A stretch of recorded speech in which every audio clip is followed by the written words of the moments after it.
প্রথম কথা হচ্ছে আমার মনে হয় যে আমি বাংলাদেশ আওয়ামী লীগের শ্রদ্ধেয় সাধারণ সম্পাদক এবং সড়ক ও সেতু মন্ত্রী মহোদয়ের সকালের বক্তব্য শুনেছি।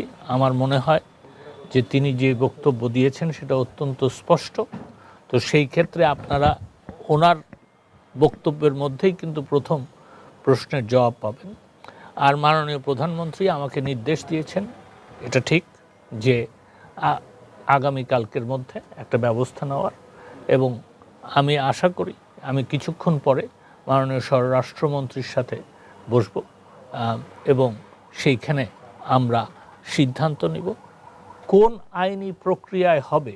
সেটা যখন আমরা সিদ্ধান্ত নিব তখন বলবো। ধন্যবাদ। ইনশাআল্লাহ। দেখেন, এই যে নৃশংসতা যেটা চালানো হয়েছে গত 16ই জুলাই থেকে 20শে জুলাই, এবং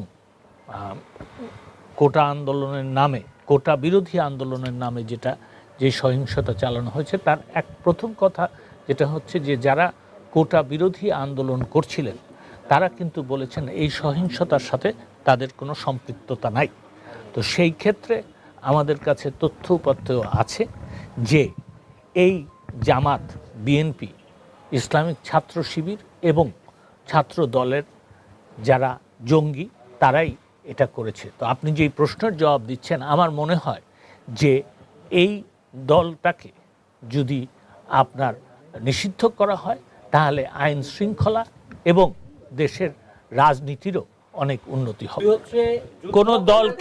কোনো দলকে যখন নিষিদ্ধ করা হয় তখন সেটা নির্বাহী আদেশই হয়, সেটা কোনো বিচার বিভাগীয় আদেশে হয় না। জি,